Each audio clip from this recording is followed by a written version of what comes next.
So what we have here is Bones and All, the new film from Luca Guadagnino starring Taylor Russell, Timothy Chalamet, and Mark Rylance. And to me, this is a special blend of things. It's a drama, it's a horror film, it's a romance, it's a coming of age where the story pertains to two young cannibals going on this cross-country journey where along the way they're learning to reconcile with themselves and make sense of their conditions and carve out their own places within society, and they're trying to pick up the pieces to their past to get a better understanding as to how and why they were even inundated with this condition in the first place. And what makes this even more interesting is the fact that this is a humanistic approach to something that is very dark and morbid, which is not to say that the film doesn't have its gory moments, but it's more interested in showcasing and exploring these characters trying to figure themselves out as opposed to lingering on all of the violence and gore and all the cannibalistic shit.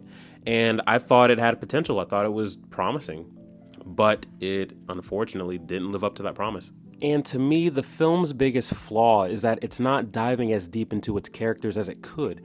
I mean, we have two young kids who, first of all, they're still trying to pretty much figure themselves out as young adults, but at the same time, they have so much baggage and so much trauma, and throw the whole cannibal thing into the mix, you have this perfect recipe for these characters trying to figure out where they stand on everything morally, ethically, and what have you. Their personalities are being informed by all of this crazy heavy shit that they carry. There should be a lot of discrepancy between the two, and we should see how that forms their relationship and how they learn how to reconcile that within themselves.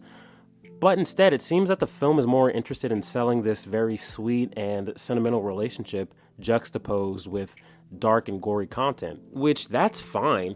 But if you're going to forego really getting into the essence of your characters, it makes it kind of hard to buy into the romantic component of it all. Now, I just want to say, I understand they're both inundated with the same condition. And it's like, oh, okay, well, these two people who are pretty much freaks, they finally find each other, they can come out of their isolation and, experience a warm relationship with somebody who knows exactly what they're going through. I can understand that component. But when you introduce one of them as somebody who does not associate with other eaters, that's what they call themselves. And when you also introduce the other person as somebody who has a shit ton of questions, who is going to do what she can to figure out all of these missing links, and the fact that she's having a huge moral quandary with the fact that she has to do what she has to do to satiate her hunger, I don't buy this notion that they would just hit it off kind of off the bat and it's kind of just smooth sailing without consequence. Now, to pay the film credit, yes, there are moments in the film where they're clashing because this whole thing of having to eat people, it just hits them both differently. Like I said before, Taylor Russell's character is very much so morally conflicted about this. And Timothy Chalamet's character, he's hardened by it. He's cool with it.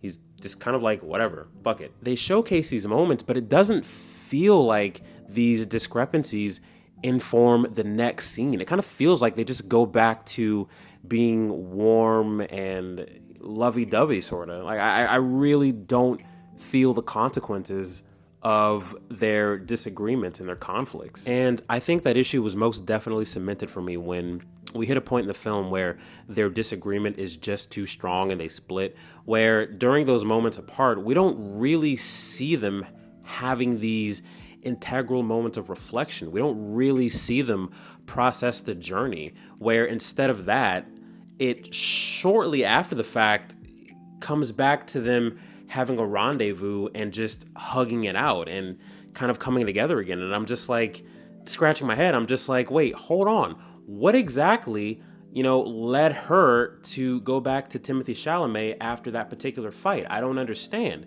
It doesn't feel warranted. It doesn't feel earned. It just feels like it happened just because. It's stuff like this where it just disappoints me because it feels like we had a potential complex character study of two people where instead it just kind of fizzles out and turns into this YA novel. And I would definitely say that the final act of the film cements this weird transition into this shallow YA novel where it just throws everything about complex character out of the window and instead decides to focus on this kind of like weird, half-assed, lame, short-lived thriller. And I found it very disappointing because the way how it concludes, you can say that the writing is on the wall with one particular character and how their arc is going to come full circle. But the way how everything is presented, I thought it was going to go for more than that, but it didn't. I'm sorry, but when you decide to do something cool by showing the nuances and variables and how people with this condition live and how this affects their relationships and how this affects them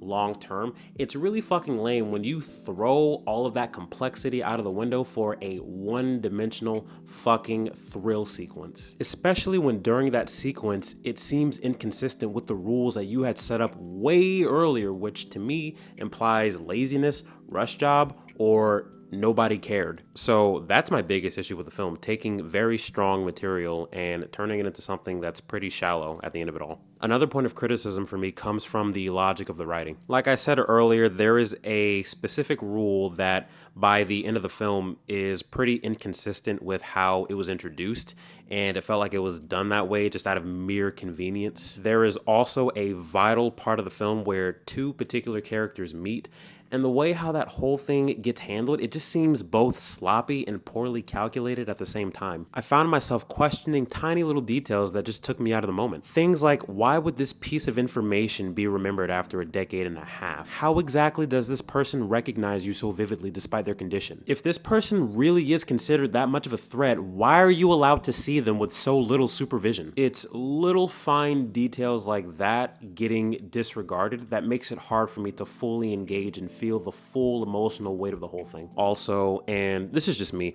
I'm really not a fan of Luca's direction. In my opinion, he takes a lot of creative liberties where instead of complimenting the experience of the film, they just kind of stand out awkwardly and call too much attention to themselves with certain cuts and certain forms of composition. I'm just not a fan of it, and I found it to be really, really bothersome when I watched his miniseries, We Are Who We Are. I know I'm railing pretty hard on this film, so I do want to say that it's not a horrible film. I mean, it's not even a bad film. It's just disappointing. I can definitely see why people would enjoy this, especially if they enjoyed Call Me By Your Name. I'm just a very bitchy, picky, particular person. So check this out if you're in the mood to see a sentimental film about two young adults trying to navigate their trauma and history together. I didn't like it.